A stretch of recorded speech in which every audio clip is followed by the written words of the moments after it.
तो इस कहानी की शुरुआत होती है और हमें घर को दिखाया जाता है जहाँ पे ड्रग्स डीलर ड्रग्स और कुछ पैसों को पैक कर रहे होते हैं। और जब ये ड्रग्स को पैक कर ही रहे होते हैं तभी एक नकाबपोश आदमी घर के अंदर घुस जाता है और इन पर अटैक करके इनके ड्रग्स और पैसों को लेकर भागने लगता है। लेकिन इससे पहले कि वो भाग निकलता पुलिस उसे पकड़ लेती है। जांच के दौरान पता चलता है कि इसका नाम सेवेज है, जो एक टाइम पे स्पेशल फोर्स का एक फौजी हुआ करता था। उसने अपने देश के लिए कई सारे युद्ध भी लड़े थे और उसे सरकार के द्वारा मेडल भी मिला था। पुलिस कमिश्नर को जब यह बात पता चली तो उसने सेवेज को अपने पास बुलाया, क्योंकि वो जानते हैं कि सेवेज किस तरह के इंसान है। उसने सेवेज से पूछा कि उसने ये कदम क्यों उठाया। सेवेज कहता है कि जब वो सर्विस में था तो गवर्नमेंट उसका अच्छे से ख्याल रखती थी, लेकिन रिटायर होने के बाद गवर्नमेंट को उन पर कोई ध्यान नहीं होता है। वो कहता है कि उसका पेंशन से गुजारा नहीं चल रहा था। साथ ही वो ये भी बताता है कि उसकी बेटी का तबीयत बहुत खराब है, इसलिए उसने ये कदम उठाया था। अब कमिश्नर समझ जाता है कि सेवेज कोई क्रिमिनल नहीं है, इसलिए उसने सेवेज को एक ऑफर दिया। दरअसल कमिश्नर को एक खबर मिली थी कि एक जेल का वार्डन है जो कैदियों को आपस में लड़ाता है और उनसे पैसे कमाता है, और साथ ही वो कई इलीगल कामों को भी अंजाम देता है। पर उस वार्डन को पकड़ने के लिए इनके पास कोई सबूत नहीं थे।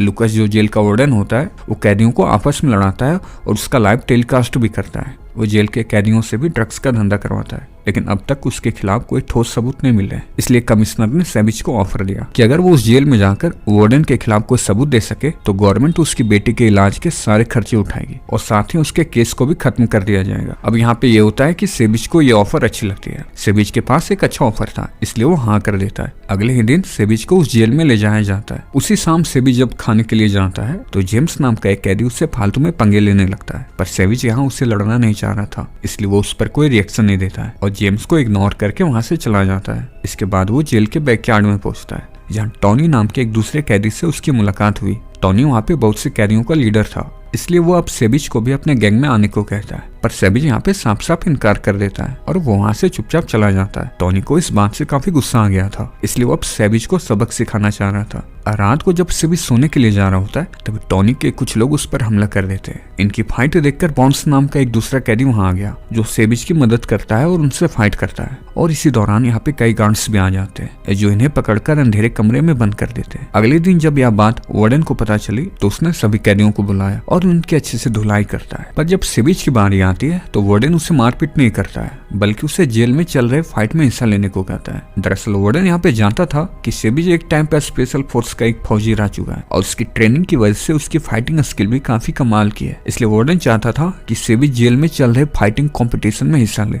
यहाँ वार्डन भी सेवेज को ऑफर देता है कि अगर वो फाइटिंग में हिस्सा लेता है तो उसे जेल से रिहा कर दिया जाएगा और साथ ही उसे बहुत पैसे भी दिए जाएंगे। अब सेवेज को भी ये ऑफर काफी पसंद आता है, क्योंकि अब यहाँ उसका दोनों तरफ से फायदा ही था। कमिश्नर को वो सबूत भी दे देता और इधर से उसे पैसे भी मिल जाते। सेवेज के पास एक अच्छा मौका था, इसलिए वो हाँ कर देता है। अब इसके बाद उसे एक फाइटिंग कॉस्ट्यूम दिया जाता है जिससे वो पहनकर उन कैदियों से लड़ता। अब यहाँ पे सेवेज को बॉन्स वाले सेल में डाल दिया जाता है जिसने उसकी मदद की थी। वहीं थोड़ी ही देर बाद सेवेज बाथरूम के बहाने कमिश्नर को मैसेज कर देता है। वो बता देता है कि उसकी यहाँ पे फाइट होने वाली है और जल्द ही वो उसके सबूत भी देगा। अगले दिन वो सेवेज को बताता है कि टोनी इस जेल का सबसे अच्छा फाइटर है और आज तक उसने कोई भी फाइट जल्दी हारी नहीं है। अब उसी शाम उनकी फाइट भी रख दी जाती है। सेवेज बॉस के साथ फाइटिंग ग्राउंड में पहुंचता है जहाँ पे कुछ कैदी पहले से ही फाइट कर रहे थे और वहीं हम देखते हैं कि इस फाइट को कुछ लोग लाइव भी देख रहे हैं। जेल के बाहर भी बैठे लोग इस पर सट्टा खेलते थे। यहाँ सेवेज चुपके से अपना फोन निकालता है और सबूत के तौर पर वीडियो बनाने लगता है। थोड़ी देर बाद टॉनी की भी फाइट होती है और वो दो कैदियों से अकेला ही लड़ता है। टॉनी उन दोनों कैदियों को हरा देता है, पर यहाँ पे वो सेवेज के एक पंच से ही नीचे गिर जाता है और इस मैच को वो कुछ ही सेकंड में जीत भी जाता है। वार्डन भी ये फाइट देख रहा था। वो जब इसे देखता है तो उसे भी काफी अच्छा लगता है। सेवेज को लग रहा था कि उसे पैसे मिलेंगे और उसे यहाँ से जाने दिया जाएगा, क्योंकि वार्डन ने उससे वादा किया था और उसने मैच को जीत भी लिया था। पर यहाँ पे वार्डन कहता है कि अगर उसे यहाँ से जाना है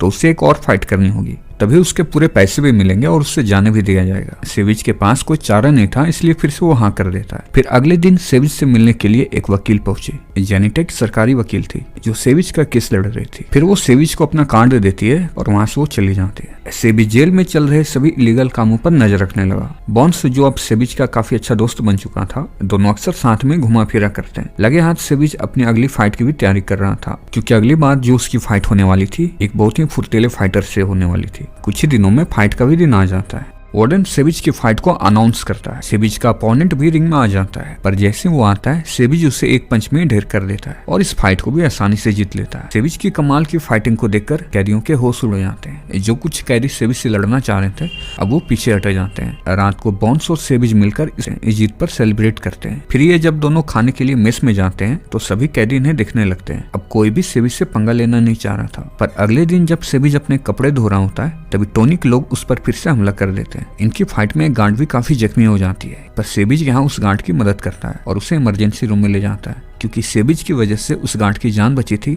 इसलिए वार्डन उसे थैंक्स करता है। वार्डन को यह भी डर, क्योंकि अगर उस गार्ड की जान चली जाती तो वार्डन का भांडा फूटना तय था। अब यहाँ वार्डन सेविज से उन कैदियों के नाम पूछता है, फिर वो अपने कुछ लोगों को लेकर उन कैदियों को जाकर सीधा मार देता है। वार्डन जानता था कि वो सेविज और टोनी को लड़ाकर काफी पैसे कमा सकता है, इसलिए अब वो इन दोनों में एक फाइट रख देता है। क्योंकि टोनी का नाम इस जेल में काफी ज्यादा था। बाहर के लोगों को जब यह पता चलता है कि टोनी और सेविज की फाइट होने वाली है तो सबों की इस फाइट में इंटरेस्ट काफी बढ़ जाती है। सेविज फिर से कमिश्नर को मैसेज करता है कि उसकी फाइट इस जेल की सबसे बेहतरीन फाइटर से, और जल्द ही वो उसे काफी सबूत भी दे देगा और वो बाहर भी आ जाएगा। एक हफ्ते बाद इनकी फाइट रख दी जाती है। फाइट के दिन वार्डन इस फाइट का लाइव स्ट्रीमिंग भी कर देता है ताकि लोग इस पर और पैसे लगाएं। सट्टा बहुत ही बड़े पैमाने पे चल रहा था। फाइट शुरू हो जाती है और दोनों में काफी टक्कर की फाइट होती है। सेविज को भी टोनी पर पहले से ही काफी गुस्सा था, इसलिए वो उसकी बहुत ही बुरी तरह से पिटाई करता है और मैच को जीत लेता है। अब टोनी को हराकर सेविज इस जेल का नया हीरो बन चुका था और सभी कैदी उसके नाम के नारे लगा रहे थे, क्योंकि अब सेविज को सब एक्सेप्ट कर चुके थे। फाइट के बाद सेविज अपने कमरे में जाता है और कमिश्नर को काफी सारे सबूत भी भेज देता है, लेकिन इस बार उसे सामने से कोई रिप्लाई नहीं मिलता है। सेविज को सभी कैदी पसंद भी करने लगे थे। वार्डन देख चुका था कि सभी कैदी अब सेविज की बात मानने लगे हैं, इसलिए वो अपना दिमाग लगाता है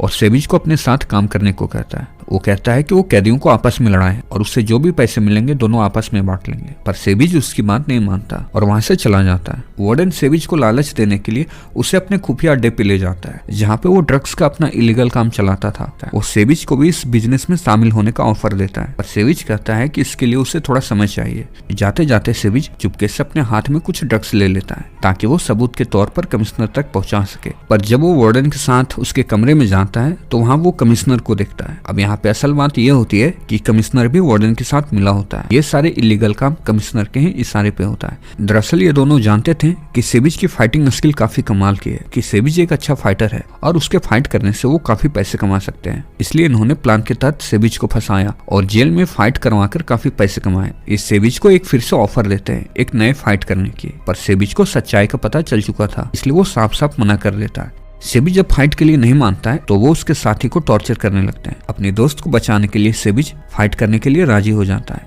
पर इस बार उसकी फाइट जेल के कैदी से नहीं होती है, बल्कि बाहर से ही कोई फाइटर आता है उसे लड़ने के लिए, क्योंकि ये अच्छे से जानते हैं कि जेल का कोई भी कैदी सेविज से जीत नहीं सकता है और ये सेविज को हराकर और पैसे कमाना चाह रहे थे। फाइट होने में कुछ दिन का समय होता है, तभी इस बीच उसकी वकील फिर से जेल आती है। तो यहाँ इस बार सेविज अपने वकील को सारी बातें बता देता है कि इस जेल में क्या क्या चल रहा है और इसके पीछे कौन कौन से लोग हैं। वो अपने वकील को उनका सबूत भी दे देता है। इसके बाद वो जेल के सभी कैदियों से मिलता है और उन्हें अपनी तरफ कर लेता है। जल्द ही फाइट का दिन आ जाता है। यहाँ पे बाहर का एक आदमी जो होता है, जो अपने फाइटर को अपने साथ लेके आया होता है, और वो एक काफी जॉइंट फाइटर था। वो एक लंबा चौड़ा फाइटर था। यहाँ दोनों अपने अपने फाइटर्स पे सट्टा लगाते हैं। डॉर्सी काफी ज्यादा ताकतवर था, वो सेविज पर भारी पड़ने लगा। पहले राउंड में वो सेविज की बहुत ही बुरी तरह से पिटाई करता है, लेकिन जैसे ही दूसरे राउंड की शुरुआत होती है, सेविज के पास जो ड्रग्स होता है वो उसके आंखों में झोंक देता है। फिर सेविज उस फाइटर को काफी मारता है और सभी कैदियों को वो इशारा भी कर देता है, जिससे कि जेल में अफरा तफरी का माहौल हो जाता है। वार्डन समझ जाता है कि सभी कैदी एक हो चुके हैं, इसलिए वो वहां से भागने लगता है, पर इससे पहले कि वो भाग पाता सेविज उसके सामने आ जाता है, लेकिन वो सेविज पर गोलियां चला देता है। तभी पीछे से बॉस आकर उसकी बंदूक को छीन लेता है, और क्योंकि सेविज के वकील के पास सारे सबूत आ चुके थे, इसलिए जल्द ही पुलिस की एक टीम जेल में आ जाती है और वो वार्डन और कमिश्नर को पकड़ लेती है। सेविज ने बुलेट प्रूफ जैकेट पहन रखी थी, इसलिए उसकी जान बच जाती है। अब आखिर में हमें दिखाया जाता है कि सेविज के अच्छे काम की वजह से गवर्नमेंट उसके लगे चार्जेस को हटा देती है और उसके बेटी के इलाज का खर्चा भी उठाया। कुछ दिनों के बाद जब सेविज जेल से बाहर आता है तो वो अपनी बेटी को देखता है, जो अब पूरी तरह से ठीक हो चुकी थी। वहीं दूसरी ओर हम वार्डन और कमिश्नर को देखते हैं, जिन्हें उम्र कैद की सजा मिल चुकी है, और इसी के साथ ये कहानी ही खत्म होती है।